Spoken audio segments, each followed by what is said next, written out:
नमस्कार मित्रांनो, मराठी शेतकरी या यूट्यूब चॅनलमध्ये मी तुमचं सर्वांचं स्वागत करतो. मित्रांनो, शेतकऱ्यांसाठी एक आनंदाची आणि महत्त्वाची असे अपडेट घेऊन आलो आहे. मित्रांनो, सन 2023मध्ये खरीप हंगामातील कापूस आणि सोयाबीन उत्पादक शेतकऱ्यांना 10,000 रुपयाची मदत ही शासनाने जाहीर केलेली आहे. मित्रांनो, त्या संदर्भातले आजचा आपण व्हिडिओ बघणार आहे. तर व्हिडिओ संपूर्ण बघा आणि चॅनलवरती नवीन आला असाल तर आपल्या चॅनलला सबस्क्राईब करून ठेवा. मित्रांनो, असेच नवनवीन व्हिडिओ तुमच्यापर्यंत पोहोचत राहतील. तर चला मित्रांनो, काय आहे अपडेट बघूया. मित्रांनो, सन 2023च्या खरीप हंगामातील कापूस आणि सोयाबीन उत्पादक शेतकऱ्यांना अर्थसहाय्य देण्याबाबतचा शासन निर्णय 29 जुलै 2024 रोजी निर्गमित करण्यात आला होता. मित्रांनो, तर त्यामध्ये आंतरराष्ट्रीय घडामोडी व अन्य कारणामुळे झालेल्या किमतीतील घसरणीमुळे शेतकऱ्यांना नुकसान सोसावे लागले. शेतकऱ्यांना दिलासा देण्यासाठी खरीप हंगामातील 2023 ते 24 कापूस व सोयाबीन उत्पादक शेतकऱ्यांना 2 हेक्टरच्या मर्यादित प्रति हेक्टरी 5,000 रुपयांचे अर्थसहाय्य देण्याची घोषणाही करण्यात आलेली. मित्रांनो, याच घोषणाच्या अनुषंगाने राज्यातील सन 2023च्या खरीप हंगामातील कापूस व सोयाबीन उत्पादक शेतकऱ्यांना 0.2 हेक्टरपेक्षा कमी क्षेत्रातील व सरसगट 10,000 रुपये, तर 0.2 हेक्टरपेक्षा जास्त क्षेत्र असणाऱ्या शेतकऱ्यांना प्रति हेक्टरी 5,000 रुपयाचे 2 हेक्टरच्या मर्यादित अर्थसहाय्य देण्यासाठीच्या प्रस्तावातील मंत्रिमंडळाचा निर्णय 11 जुलै 2024च्या बैठकीत मान्यता देण्यात आली होती. त्याच अनुषंगाने शासन निर्णय निर्गमित करण्याची बाब शासनाची विचारधारणा होती. त्याचे निर्णय पुढीलप्रमाणे.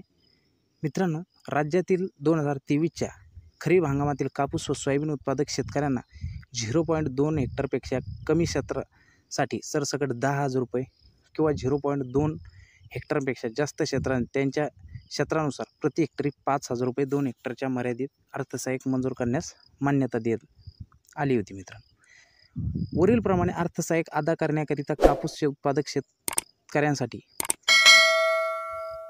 1,548.34 कोटी व सोयाबीन उत्पादक शेतकऱ्यांसाठी 2,646.34 कोटी असे एकूण 4,194.68 कोटी इतका खर्च मान्यता देण्यात येत आहे. मित्रांनो, सदर खर्चाचा कापूस, सोयाबीन व तेल बियाणे उत्पादक शेतकऱ्यांच्या उत्पादनात वाढ व मूल्यांक साखळी वाढ विशेष कृती योजनेच्या लेखांशीर खालील करण्यास मान्यता देण्यात येत आहे. मित्रांनो, सदर योजनेचा लाभ घेण्यासाठी कापूस व सोयाबीन उत्पादक शेतकऱ्यांसाठी पात्रतेचे निकष पुढीलप्रमाणे आहेत. तर मित्रांनो, ते निकष कसे असतील तर बघूया. राज्यातील सन 2023च्या खरीप हंगामातील कापूस व सोयाबीन उत्पादक शेतकऱ्यांना 0.2 हेक्टरपेक्षा कमी क्षेत्रासाठी सरसकट 10,000 किंवा 0.2 हेक्टरपेक्षा जास्त जमीन असणाऱ्या क्षेत्रानुसार प्रति हेक्टरी 5,000 रुपये 2 हेक्टरच्या मर्यादित अर्थसहाय्य हे अनुदेय राहील. त्यानंतर मित्रांनो, राज्यातील ज्या कापूस व सोयाबीन उत्पादक शेतकऱ्यांनी सन 2023च्या खरीप हंगामामध्ये ई पीक पाहणी ॲप पोर्टलद्वारे कापूस व सोयाबीन लागवडीची नोंदणी केली आहे, असे नोंदणीकृत शेतकरीच यासाठी अर्थसहाय्य पात्र राहील. म्हणजे ज्या शेतकऱ्यांना आपल्या ई पीक पाहणीद्वारे नोंदणीकृत केलेले आहे अशा शेतकऱ्यांना यासाठी पात्र राहील. मित्रांनो, ई पीक पाहणी ॲप पोर्टलद्वारे वर नोंद असलेल्या क्षेत्रानुसार त्याचप्रमाणे परिगणात करून अर्थसहाय्य अनुदेय राहील. म्हणजेच आपण जेवढं क्षेत्र त्यामध्ये भरवलेलं आहे ई पीक पाहणी करून त्या क्षेत्रासाठी जेवढं क्षेत्र राहील. त्यानंतर सदर शेतकऱ्यांना ऑनलाईन प्रणाली व सार्वजनिक वित्त व्यवस्थापन प्रणालीद्वारे शेतकऱ्यांच्या आधार लिंक बँक खात्यामध्ये केवळ थेट लाभ हा हस्तांतरणाच्या DBT माध्यमातून अर्थसहाय्य जमा करण्यात येईल.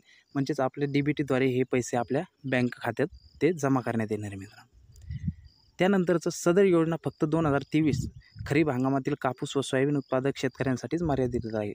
म्हणजेच ही योजना फक्त 2023मध्ये ज्या शेतकऱ्यांनी कापूस व सोयाबीनचं उत्पादन घेऊन त्या शेतकऱ्यांसाठीच ही योजना लागू राहील. मित्रांनो, त्यानंतरचं सदर अर्थसहाय्य वितरण करण्यासाठी कार्यपद्धती स्वतंत्रपणे कळवण्यात येईल. म्हणजेच या योजनेची KYC पद्धतीने करायची का अर्ज करायचा हे सर्व एक शासन निर्णय काढल्याच्या नंतर आपल्याला सांगण्यात येईल व आपल्या चॅनलवरती त्याचा व्हिडिओही बनवण्यात येईल. तर अशी एक शेतकऱ्यांसाठी एक आनंदाची बातमी होती. मित्रांनो, व्हिडिओ आवडल्यास नक्की लाईक करा, शेअर करा आणि कमेंट करायला विसरू नका. मित्रांनो, धन्यवाद.